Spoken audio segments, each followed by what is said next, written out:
Okay, preview of the playoffs part 2. So anyway, as I was saying, I'm probably going to change rivalry week and have Boston Rob and Scoregasms in rivalry week next year, because these two just always play each other tight. So you got to expect a tight matchup. But let's take a look at what we're looking at their starting matchup right now, their starting lineups. You got Alex Smith and Kurt Warner for Boston Rob going against, and they're going against Philly and Detroit. Ooh, Detroit. Warner could have a big game. You got McNabb for Scoregasms and Campbell going against San Fran and the Giants, respectively. That's a pretty big edge to Boston Rob right there. Receivers, you got Colson going against Dallas, Austin going against New Orleans, Sidney Rice going against Carolina. And for Scoregasms, you got Bolden going against Detroit.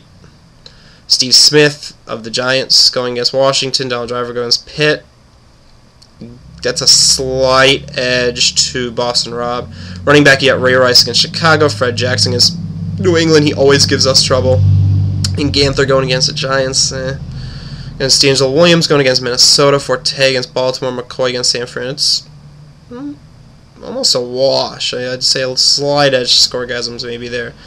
Tight end, you got Vernon Davis against Philly, going against Selleck against San Fran. Ooh, going against each other.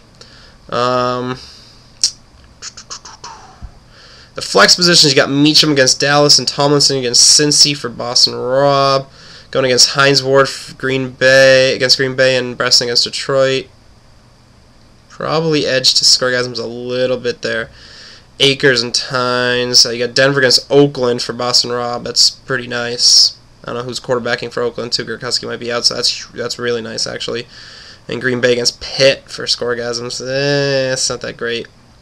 And then defensive players: Peppers, Joseph Beeson, Ferrier. I'm giving the edge to Boston Rob. That's who I was going to predict anyway. But looking at the matchups, it looks like Boston Rob has the edge. But like I said, it's probably going to go down to the wires. They got some Sunday night. Boston Rob has a couple guys going Sunday night, Saturday night. He's got a few guys. Sidney Rice going Sunday night. John Beeson going Sunday night, and Scoregasms has Campbell going Monday night. Steve Smith going Monday night. D'Angelo Williams going Sunday night. Tynes going Monday night. So this matchup probably will go down to the night games. Got some Saturday games this week, huh? Interesting. But, this matchup is probably going to go down to the night games. It's going to be close. Let's take a look at the other one. And this one, again, a rematch of last week. Mr. Cinderella Man himself trading down for the trophy. First time in the playoffs ever. You've got Rivers going against Cincinnati, and Breeze going against Dallas, against Rodgers. And these are the two teams with the best duos at quarterback. The third best duo is definitely, the other duo, the other team that has a great duo that's right up there with these two was from Dynasty, Brady and Schaub. But these two have great duos at quarterback. So Rivers against Cincinnati, Breeze against Dallas, going against Rodgers against Pitt, and Manning against Jacksonville on Thursday night. That's tough. You gotta just basically say that might be like a toss-up. Rodgers against Pitt might be a little tough though. Going against his own guys. Okay. Then you've got for trading down, you've got Vincent Jackson going against Cincinnati, Mason going against Chicago, and Kenny Britt going against Miami. For return to glory, you've got Reggie Wayne going against Jax, Marshall going against Oakland. Namdi could be trying to shut him down, although 53 points last week. Jesus, that was ridiculous. And then Holmes going against Green Bay. So you got to give the edge, the definite edge, to return to glory on that one. You've got trading down. You got Frank Gore against Philly, Moreno against Oakland.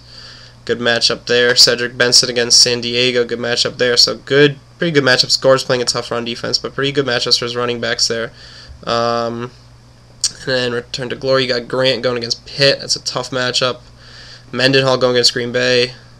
Okay, Thomas Jones going against Atlanta.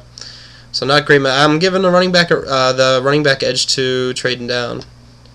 Tony Gonzalez going against the Jets. Witten going against New Orleans for return. At the flex, you got Cotchery going against Atlanta, and Bryant going against Seattle for return. Going against Harvin if he plays, and Adrian Peterson. Wow. Obviously the edge, pretty much all the way through there for Return to Glory.